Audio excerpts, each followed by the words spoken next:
నువ్వు చేరబోయేది బీజేపీలనే కదా చంద్రశేఖర్ రావు. మేము అదే కదా చెప్పింది. మొదటి నుంచి మేము చెప్తున్నది, మొదటి నుంచి నువ్వు ఆచరిస్తున్నది. 2014 నుంచి 2023 వరకు 9.5 సంవత్సరాలు చంద్రశేఖర్ రావు రైతు వ్యతిరేక నల్ల చట్టాలు వచ్చినప్పుడు, నోట్ల రద్దు చేసినప్పుడు, జిఎస్టీ బిల్లును తీసుకొచ్చినప్పుడు, ట్రిపుల్ తలాక్ చట్టాన్ని చేసినప్పుడు, సిటిజన్ అమెండ్మెంట్ యాక్ట్ను పొందుపరిచినప్పుడు, యూనిఫామ్ సివిల్ కోడ్ తెచ్చినప్పుడు, ప్రతి సందర్భంలో ఇక్కడ కారు గుర్తు మీద ఓట్లు వేయించుకొని ఢిల్లీలో కమలం గుర్తుకు తాకట్టు పెట్టిన చరిత్ర చంద్రశేఖర్ రావుది. ఇవాళ కూడా ఈ తెలంగాణలో గూడు పుటాని జరుగుతుంది. అంతర్గతంగా ఒక అవగాహనతోటి కాంగ్రెస్ పార్టీని గెలవకుండా అడ్డుకోవాలని బీజేపీ బీఆర్ఎస్ ఈరోజు కుట్రలు చేస్తున్నారు. ఈ కుట్రల్ని తిప్పికొట్టాల్సిన బాధ్యత ఖమ్మం మహబూబాబాద్ పార్లమెంట్ నియోజకవర్గ కార్యకర్తల మీద ఉన్నది. అందుకే మిత్రులారా, కేటీఆర్ చెప్తున్నాడు కారు కొంచెం ఖరాబ్ అయి కార్ఖానకు పోయింది మళ్ళీ వస్తుందని. నేను చెప్పదలుచుకున్నా బీఆర్ఎస్ నాయకులకు, కారు ఖరాబ్ అయి కార్ఖానకు పోలే, కారు అనుంజడి కార్ఖానకు పోయింది. కార్ఖానా నుంచి ఇంకా ఇనుప సామాన్లోనికి, పాత సామాన్లోనికి తూకం కింద, కిలోల కింద తెగ నమ్మాల్సిందే. మళ్ళా కారు రాదు, మీరు ఎన్నికల్లో గెలవరు. నామ నాగేశ్వరరావు గారికి నేను సూచన చేస్తున్నా, చంద్రశేఖర్ రావు మాటలు నమ్మి మోసపోవద్దు. నమ్మించి మోసం చేసుట్లా చంద్రశేఖర్ రావును మించినోడు లేడు, ఆ కుటుంబానితో పోటీ పడేటోడే లేడు. అందుకే మిత్రులారా, ఇవాళ చంద్రశేఖర్ రావు కథ అయిపోయింది. మన బోర్ల పడ్డాడు, బొక్కలు ఎరిగినాయి అసెంబ్లీ ఎన్నికలప్పుడు. ఇప్పుడు మిగిలింది పడగ. ఆ పడగ మీద కూడా ఒక దెబ్బ వేయండి, దాంతో ఆ కాలనాగు సమస్య తీరిపోతుందని మా మిత్రులకు చెప్తున్నా. ఇవాళ మిత్రులారా, మా ఖమ్మం జిల్లా నాయకులు మొన్న మధ్యలో కలిసినప్పుడు నేను అడిగిన మా దుర్గా ప్రసాద్ను, మా బ్రహ్మయ్యను, ఏమన్నా అంటే, ఏముందన్నా చంద్రశేఖరరావు ఓడించినాం, ఇక మాకు పెద్దగా పనేం లేదని.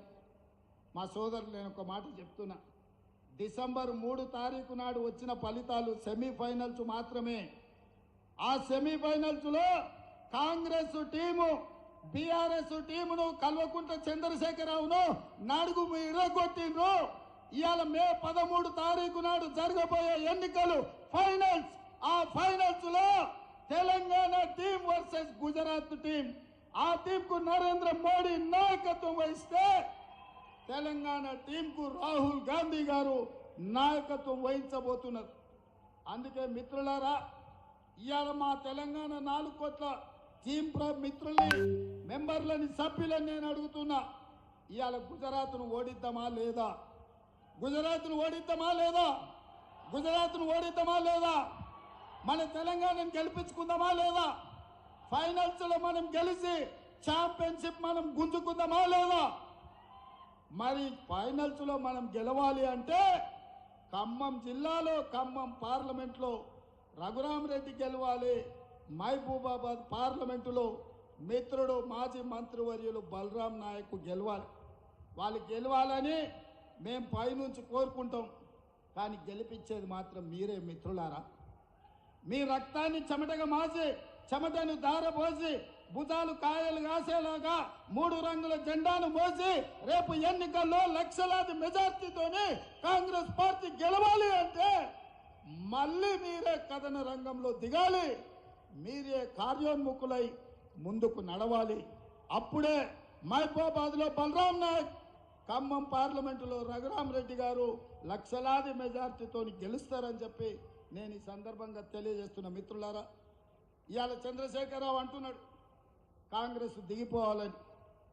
నేను అంటున్న చంద్రశేఖరరావు, నీ మెదడేమన్నా దొబ్బిందా అని. ఎందుకంటే 10 ఏళ్ళు ఈ దేశాన్ని పట్టి పీడించిండు నరేంద్ర మోడీ. 10 ఏళ్ళు ఈ రాష్ట్రాన్ని దోసుకున్నావు నువ్వు. ఈ దేశాన్ని పట్టి పీడించి ఆనాడు సోనియమ్మ తెలంగాణ రాష్ట్రంతో పాటు మీ ఖమ్మం జిల్లాలో బయ్యారంలో ఉక్కు కర్మాగారం ఇచ్చింది, వరంగల్ జిల్లాలో రైల్వే కోచ్ ఫ్యాక్టరీ ఇచ్చింది, రంగారెడ్డి జిల్లాలో ఐటీఐఆర్ కారిడార్ ఇచ్చింది, ఆదిలాబాద్ జిల్లాకు గిరిజన యూనివర్సిటీ ఇచ్చింది, నల్గొండ జిల్లాకు ఐఐటి ఇచ్చింది, మెదక్ జిల్లాకు ఐఐఎం ఇచ్చింది, మహబూబ్ నగర్ జిల్లాకు పాలమూరు రంగారెడ్డి ఎత్తిపోతల ప్రాజెక్టును ఇచ్చింది. వీటన్నిటిని కూడా పడావు పెట్టి పండబెట్టి